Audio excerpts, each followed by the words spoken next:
Right, welcome back.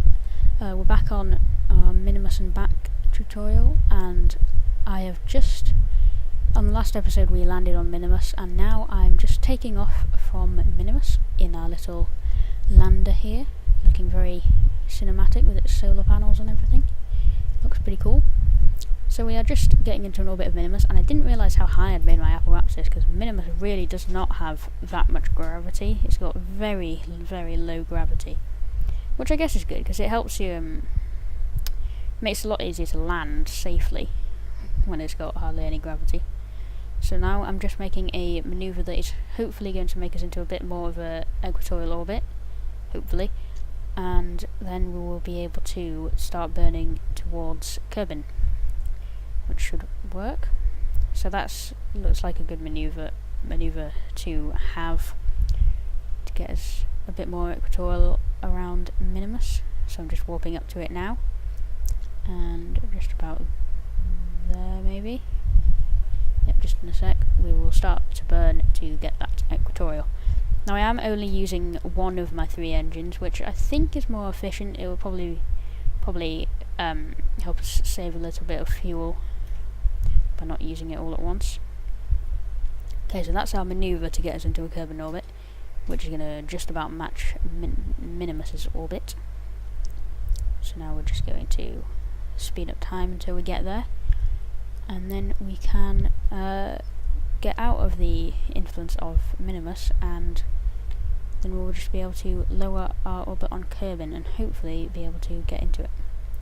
Okay, so we're now in a Kerbin orbit. We're going to go around to our apoapsis and lower our periapsis down to Kerbin. Trying not to get an encounter here, because that would just be very annoying if we accidentally hit the moon. So just going to time warp up to that, and hopefully this will get us into quite a low orbit. Okay, so we're going to start burning around here, and then we will try to get a very low periapsis around Kerbin, so that we can. What I would usually try to do to get a good orbit when you try to get back to Kerbin is get a periapsis that's only just inside the atmosphere, so that you can be slowed down by the air, because you don't want to open your parachute when you're going too fast, because it'll just get ripped off. I'm not sure if that's a realistic problem, whether you just slow down anyway, but oh well. Guess I'm just trying to get to my periapsis and get my apoapsis a bit lower. Now actually, if you wanted to do this most efficiently, you wouldn't have lowered your apoapsis at all. You would have just got your periapsis so it's just inside the atmosphere, and then you could slow down from entering the atmosphere and perhaps burning a little bit of retrograde. So this here is kind of just a waste of fuel, but oh well.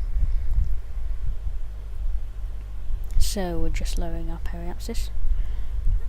Alright, now warping around to it, and we are coming up towards our periapsis. We should see some re-entry effects kinda soon. There we go. Awesome. They look so cool.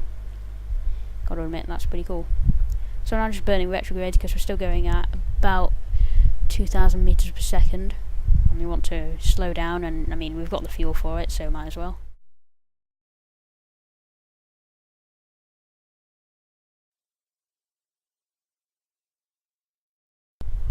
So there we go, we've deployed our parachute and it's opened. Now that was a very short episode. I did not realise how little time it would take to get back to Kerbin from Minimus. This is only about 5 minutes long, I think. So we will see you next time, once in some more tutorials. So yeah, see you then. Bye.